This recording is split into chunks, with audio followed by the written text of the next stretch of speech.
আসসালামু আলাইকুম ওয়া রাহমাতুল্লাহি ওয়া বারাকাতুহু। সম্মানিত দর্শক শ্রোতা দিনী ভাই ও বোনেরা, আশা করি মহান আল্লাহ তাআলা আমাদের সবাইকে অনেক অনেক ভালো রেখেছেন, সুস্থ রেখেছেন, আলহামদুলিল্লাহ। সমস্ত ফজল ও করম প্রশংসা সেই মহান আল্লাহ তাআলার জন্য, যেই মহান আল্লাহ তাআলা আমাদেরকে শারীরিক মানসিকভাবে সুস্থ রেখেছেন, হায়াতের জীবন দান করেছেন, সৃষ্টি শ্রেষ্ঠ জীব আশরাফুল মাখলুকাত হিসেবে দুনিয়াতে পাঠিয়েছেন, শ্রেষ্ঠ নবীর শ্রেষ্ঠ উম্মত হওয়ার তৌফিক দিয়েছেন। শুধু তাই নয়, যেই মহান আল্লাহ তাআলা আমাদেরকে পবিত্র মাহে রমজানের মতো এত বড় দৌলত এবং নিয়ামত দান করেছেন, সেই মহান আল্লাহ তাআলার দরবারে শুকরিয়া আদায় করছি, আলহামদুলিল্লাহ। লাখো কোটি দরুদ সেই রাসূলের উপর, যাকে সৃষ্টি করে মহান আল্লাহ তাআলা সৃষ্টিকুলের সম্মান, ইজ্জত, মর্যাদা, মর্তবা বহু গুণে বাড়িয়ে দিয়েছেন, সেই রাসূলের উপর দরুদ সাল্লাল্লাহু আলাইহি ওয়াসাল্লাম। সম্মানিত দর্শক শ্রোতা দিনী ভাই ও বোনেরা, যে যেখান থেকে এই ভিডিওটা দেখছেন সবাইকে জানাই আন্তরিক ধন্যবাদ এবং মোবারকবাদ। দোয়া করি মহান আল্লাহ তাআলা প্রত্যেকের জীবনকে যেন সুন্দর করে এবং দ্বীন ইসলাম অনুযায়ী চলার তৌফিক দান করেন, আমিন। তো আমরা ফাজালে রমজান থেকে, অর্থাৎ পবিত্র মাহে রমজানের গুরুত্ব এবং ফজিলত এবং পবিত্র মাহে রমজানের যে অন্যান্য ইবাদত আছে, বিশেষ করে রোজা, সেহরি, ইফতারি, তারাবি, ইত্যাদি ইত্যাদি ইবাদত সম্পর্কে কোরআন হাদিসের আলোকে সংক্ষিপ্ত আকারে আপনাদের সামনে উপস্থাপন করার চেষ্টা করছি। তো আমরা ইতিমধ্যে অনেকগুলো পর্ব অতিবাহিত করে ফেলেছি, যেখানে আমরা ফাজাইলে রমজানের গুরুত্ব, মাহাত্ম্য, মর্যাদা, ফজিলত সম্পর্কে আলোচনা করেছি। তো যদি আপনারা চান, অবশ্যই আমাদের প্লে লিস্টে ভিডিওগুলো আছে, আপনারা চাইলে সেই ভিডিওগুলো দেখে নিতে পারেন, এর দ্বারা আপনাদের দিনের লাভ হবে। তো আজকেও আমরা ফাজাইলে রমজান থেকে জানার চেষ্টা করব। ভিডিও শুরুর আগে আপনাদের সবাইকে অনুরোধ করব, ভিডিওটা শেষ পর্যন্ত দেখবেন এবং দিন প্রচারের উদ্দেশ্যে ভিডিওগুলো শেয়ার করে দিবেন ইনশাআল্লাহ, এবং পরবর্তী ভিডিও পাওয়ার জন্য আমাদের সাথেই থাকার চেষ্টা করবেন ইনশাআল্লাহ। আমরা আমাদের চ্যানেলে প্রতিনিয়ত ইসলামিক ভিডিও দিয়ে যাচ্ছি। তো চলুন কথা না বাড়িয়ে আমরা মূল আলোচনা শুরু করি।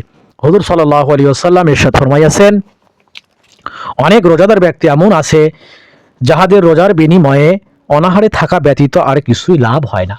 হুজুর সাল্লাল্লাহু আলাইহি ওয়াসাল্লাম স্পষ্টভাবে ইরশাদ করেছেন, জানিয়ে দিয়েছেন যে কিছু রোজাদার এমন আছে, অর্থাৎ অনেক রোজাদার এমন আছে যাদের রোজার বিনিময়ে অনাহারে থাকা ব্যতীত আর কিছুই লাভ হয় না। আবার অনেক রাত্রি জাগরণকারী এমন আছে যাহাদের রাত্রি জাগরণের কষ্ট ছাড়া আর কিছুই লাভ হয় না।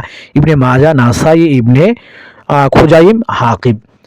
মহা গুরুত্বপূর্ণ একটা হাদিস, যে হাদিসের মধ্যে আল্লাহ রাসূল স্পষ্টভাবে জানিয়ে দিয়েছেন দুই শ্রেণীর মানুষদের সম্পর্কে। প্রথমত, ওই রোজাদার যে শুধু রোজা রাখে, অনাহারে থাকা ছাড়া তার আর কিছুই ভাগ্য জোটে না। আর সেই রাত্রি জাগরণকারী যে জেগে জেগে আল্লাহ তাআলার ইবাদত করে, তাহাজ্জুদ নামাজ পড়ে, অন্যান্য নফল নামাজ পড়ে, নফল ইবাদত করে, কিন্তু তার এই রাত্রি জাগরণের কষ্ট ছাড়া অন্য কোনো ফায়দা বা লাভ হয় না।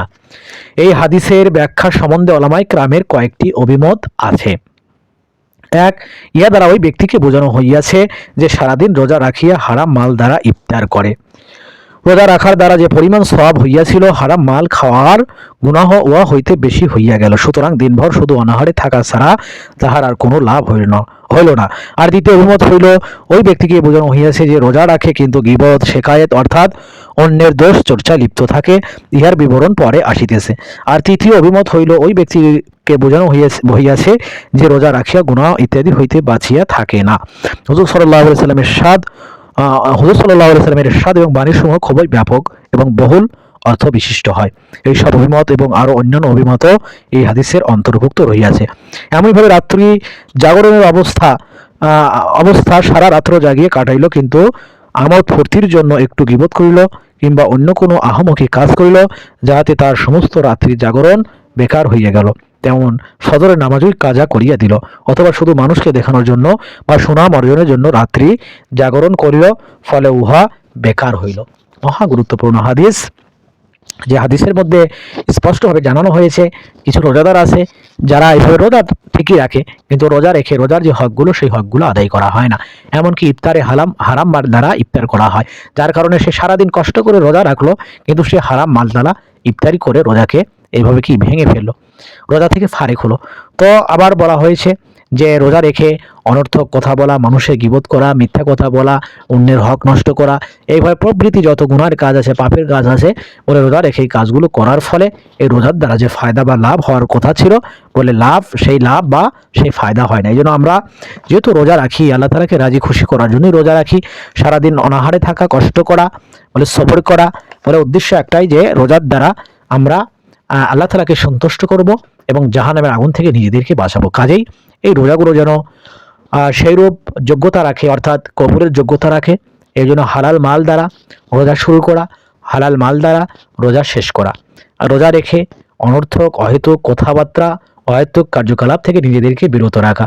বিশেষ করে অন্যের গীবত করা, অন্যের পরনিন্দা করা, মিথ্যা বলা, চকলখড়ি করা, পরনিন্দা করা, মানুষের দোষ ত্রুটি এইভাবে মানুষের মধ্যে প্রকাশ করা বা আলোচনা করা, এই বিষয়গুলো থেকে আমাদের অবশ্যই বিরত থাকতে হবে। অন্যথায় রোজার দ্বারা যে ফায়দা, যেই লাভ হওয়ার কথা ছিল, বলে সেটা কিন্তু হবে না।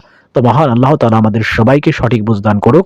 আমরা যেন পবিত্র মাহে রমজানের রোজার হক আদায় করে রাখতে পারি এবং পবিত্র মাহে রমজান আল্লাহ তাআলার হুকুম, ইবাদত, বন্দেগীতে কাটাতে পারি। মহান আল্লাহ তাআলা আমাদের সবাইকে সেই তৌফিক দান করুক।